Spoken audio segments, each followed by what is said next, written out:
সম্প্রীতি লাগিয়ে দেওয়ার চেষ্টা করছে। একজন বুকে হাত দিয়ে বলুন হিন্দু ভাই, 2014 সালের পরে মোদিজি ক্ষমতায় আসার পরে ব্যক্তিগত আপনি লাভবান হয়েছেন?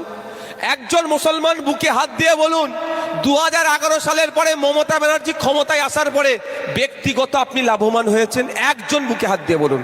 তবে ওরাই বলতে পারবে যারা বিধবা ভাতা থেকে কাটিং করে, যারা বার্ধক্য ভাতা থেকে কাটিং করে খায়, যারা আবাস যোজনা থেকে কাটিং করে খায়, যারা এই কৃষকের যন্ত্রপাতিগুলো যেগুলো ব্লকে আসে লুট করে নেয়, তারা শুধু বলতে পারবে দিদি রাতে আমলে আমি খুশি হয়েছি।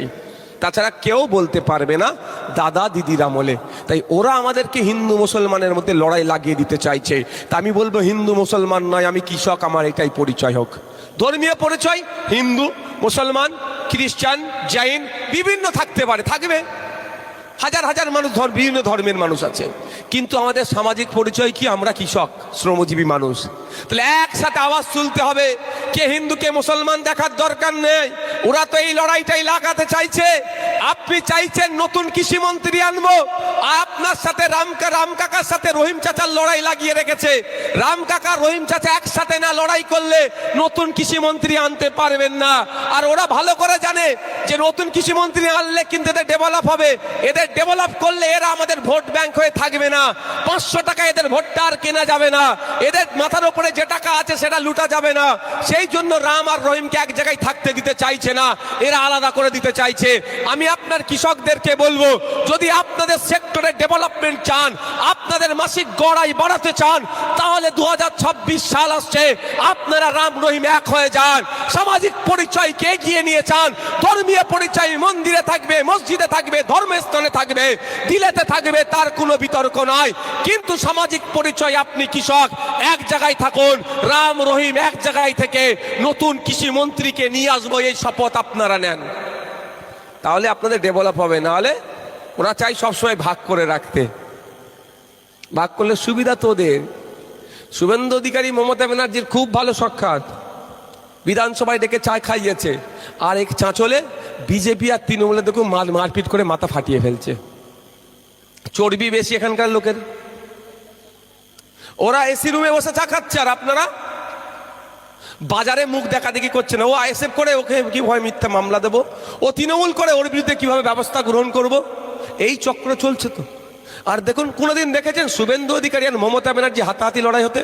মোহাম্মদ সেলিম ফিরহাদ হাকিম লড়াই করতে দেখেছেন? অধীর রঞ্জন চৌধুরী অভিষেক ব্যানার্জির কোনোদিন লড়াই করতে দেখেছেন? কিন্তু লড়াই কোথায়? ভূতের মমতা ব্যানার্জি আর মুদের নরেন্দ্র দামোদর দাস মোদীর লড়াই হচ্ছে। ওরা রাজ্যের নেতারা লড়াই করছে না, ওরা এসি রুমে বসে চা খাচ্ছে।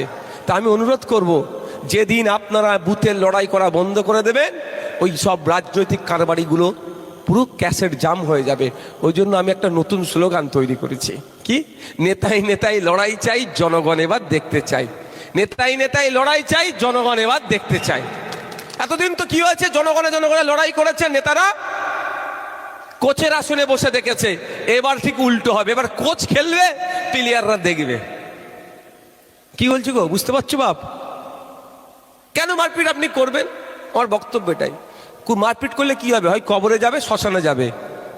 আর যাকে মেরে দিলে সে তো কবর শ্মশানে গেল, আর যে মারলো সে জেলের। আর বছরে একদিন করে হলে খুব বেশি হলে কি, ওনার স্মৃতিতে একটা কি বলে ওটাকে, স্ট্যাচু বানিয়ে একটা ফুল দিয়ে চলে যাবে। বাকি 364 দিন কিভাবে যে পার হচ্ছে তার বাড়ির লোকটাই বলতে পারবে। এর বাইরে কিছু করে আর মনে হয় আপনাদের? তাই বন্ধুগণ, আমার বলার বক্তব্য যে আপনাদেরকে একটু সজাগ থাকতে হবে। আপনারা কৃষক, আপনারা যদি বলেন আমরা চাষ করা ছেড়ে দেবো, তাহলে কি আমরা এই কাপড় খাবো, এই সিমেন্ট চিবাবো, পাথর খাবো, রড খাবো? হবে? চলবে তো? আপনারা কত পাওয়ারফুল লোক বলুন তো, কিন্তু আপনাদের বোকা বানানো হচ্ছে। তাই বলছি আপনাদেরকে, আমরা একটা অন্য বিষয়টা লেখা দিয়েছে বলে আমি এদিকে আর আসছি না।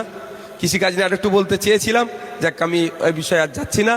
আপনাদের মোটামুটি একটা কনসেপ্ট এসেছে তো, যে আপনাদের ব্লকে একটা অফিসার রাখা আছে, সেই অফিসারের মাইনে আবার আপনিই দিচ্ছেন, কিন্তু সেই অফিসারকে আপনি চেনেন না। ঘোড়ার ডিমের মাথা, আপনি তাকে মাইনে দিচ্ছেন আর তাকে আপনি চেনেন না। অ্যাসিস্ট্যান্ট ডিরেক্টর অফ এগ্রিকালচার, কালকে কি বার আছে? বুধবার। ব্লক কোথায় আপনাদের? চলে যেতে হবে একবার, সোজা চলে যাবেন, গিয়ে যারা আছে বিডিও অফিসে ঢুকবেন, বলবেন ADA sir, ADA assistant director of agriculture স্যারের আলাদা আলাদা রুম থাকে না, কোথায় বসে? চলে যাবেন, গিয়ে বলবেন স্যার আমি কৃষক, আমার নাম্বারটা রাখুন আর আপনার নাম্বারটা আমাকে দিন। ভালোভাবে বলবেন, কেন? আমি কৃষক, আমার দুর্দশার জন্য আমার কিছু সমস্যা হলে আপনাকে রাখা হয়েছে, আপনি সমাধান করবেন।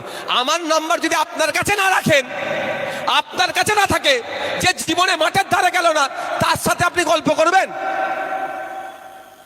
আর আপনার নাম্বার আমাকে দেন, আমি কৃষক, আপনার নাম্বার আমাকে নিতে হবে, আমার সমস্যা হলে আমি আপনাকে ফোন করব। আর একটা কথা কি বলবেন, সাহেব অনেক হয়েছে, এবারে যখন অ্যাপ্লিকেশন করার সময় আসবে অ্যাপ্লিকেশন করব, আমরাও সাবসিডিতে মালটা আমি নিতে চাই। আপনি এত কৃষক আছেন, কোনোদিন সাবসিডিতে দুটো এই ধান গাছের চারা পেয়েছেন?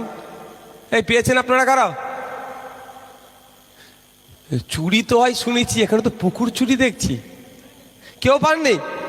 তাহলে তৃণমূলের নেতারা বলবে নওশাদ সিদ্দিকীর নামে এবার তুড়ে দেবে আমি যাবার পরে।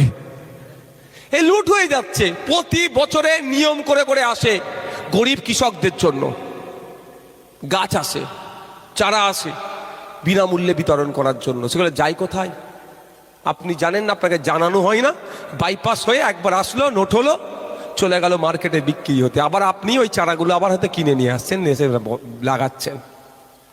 তাই বন্ধুগণ, আমাকে আরো দুটো বিষয় আমাকে বক্তব্য দিতে জন্য রিকোয়েস্ট করছে, ওয়াকাফ আর SIR। SIRটা বলি, আমি আমার বক্তব্য মনে আপনারা শুনেছিলেন যে SIR নিয়ে আতঙ্কিত হবেন না, এই বক্তব্য বলার জন্য আমাকে অনেকে বলেছে বিজেপির দালাল হ্যান ত্যান। আচ্ছা, আপনি আতঙ্কিত হলে সমস্যা কি সমাধান হয়ে যাবে? যে গণনা ফর্মটা দিয়েছিল, ওই গণনা ফর্মটা যদি আতঙ্কিত হয়ে ফিল আপ করেন তো ভুল হবে, আর ঠান্ডা মাথায় ফিল আপ করলে ঠিক হবে। আমি একটা উদাহরণ দিচ্ছি, আপনারা চাষিভুষি মানুষ আরো ভালো বলতে পারবে, গ্রামীণ সমস্যা এটা। সাপে কামড়ে মারা গেছে, এই ধরনের ঘটনা এখানে অহরহ আছে তো। আবার সাপে কামড়ে হসপিটালে পৌঁছে গিয়েছে, বেঁচে গিয়েছে, এই ধরনের ঘটনা আছে। সাপে কাটার সাথে সাথে মারা গেছে, এটা ঘটনা আছে তো। কিন্তু মেডিকেল সায়েন্স বলছে 100 মিনিটের মধ্যে 100 মিলিগ্রাম অ্যান্টিভেনাম বা AVS যদি তার শরীরে প্রয়োগ করা হয় সাপে কাটা রোগীর, সে বেঁচে যাবে। মেডিকেল সায়েন্স এটা বলছে। আর তাহলে আপনার এখানে সাপে কাটার সাথে সাথে মরলো কি করে? তাহলে আপনারা মিথ্যে কথা বলছেন। আপনারা কি মিথ্যে কথা আমাকে বলছেন? আপনারাও সত্যি কথা বলছেন, মেডিকেল সায়েন্সও সত্যি কথা বলছে। কিন্তু জানতে হবে, সাপের কামড়ে সাথে সাথে কোনো রোগী মরে না। মরে কেন জানেন?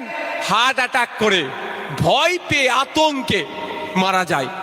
তো আপনাকে যদি আতঙ্ক ঢুকিয়ে দিয়ে SIR এর ও ভালো ফর্মে আপনি ভুল করবেন, ভালো জিনিসও ভুল করবেন। যেমন সাপে কাটার সাথে সাথে মরেছে। সাপে কাটলে যতই বিষধর সাপ হোক না কেন, সাপে কাটলে সাথে সাথে মরে না। 100 মিনিটের মধ্যে যদি ওকে শরীরে অ্যান্টিভেনাম দিয়ে দেওয়া হয় তাহলে সে মরবে না।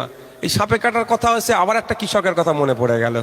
কৃষকরা সাপে কেটে মারা যায় তো 2 লক্ষ টাকা ক্ষতিপূরণ পাওয়া যায়। কেউ এর আগে বলেছে আপনাদের?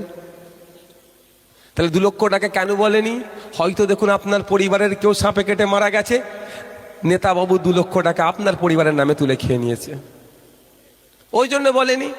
দেখুন, আমি একটা যে কথা বলছি, তথ্যের বাইরে আমি একটা কথা বলছি না। আমি আপনাদের বললাম চোর ডাকাত নিয়ে, তাহলে চোরকে ডাকাত আপনারা বুঝতে পারছেন তো। আপনারা চাষিভুষি মানুষ, গরু আছে, ছাগল আছে, গরিব মানুষ, মাঠে ঘাটে বেঁধে রাখেন। আর বর্ষার সময় বাজ পড়ে অনেক মানুষ, কৃষকরা মারা যায় তো। বাজ পড়ে মারা গেলে 2 লক্ষ টাকা ক্ষতিপূরণ পাওয়া যায়। কজন পেয়েছেন এখানে? অনেকে মারা গেছে তো। বা জানতেন কজন বলুন? একজন যদি জেনে থাকে একটা হাত তুলে দেখালে আমি নিজেকে বলবো, না আমার সরকার ঠিক চলছে বাংলার। একজনে জানেন আমি 2টো কথা বললাম, তাহলে কোথায় যাচ্ছে টাকাগুলো? জানাচ্ছে না কেন? জানাচ্ছে না এই জন্যই হয়তো আপনার এখানে কেউ বাজ পড়ে মারা গেছে বলে কারো সর্বনাশ, কারো পৌষ মাস। কেউ মারা গেছে তার সর্বনাশ, আর পৌষ মাস হচ্ছে ওই নেতাগুলোর, যে ওর মাথার টাকাটা তুলে আমি নেবো। যাক, SIR। তাহলে আতঙ্কিত হতে বারণ করেছিলাম। আর ফর্ম পেয়েছেন, মাস্টার ফর্ম দিয়েছে, আপনারা বাধ্য ছাত্রের মতো ফিল আপ করে জমা দিয়েছেন। একটা করে কপি আপনাদের কাছে আছে তো? ওটা ভালো করে যত্ন করে রাখুন। ওই কপিটা ভালো করে যত্ন করে আপনারা রাখবেন। আপনাদের জানিয়ে দিতে চাই, কে শুভেন্দু অধিকারী, কে মমতা ব্যানার্জি, কেউ আমার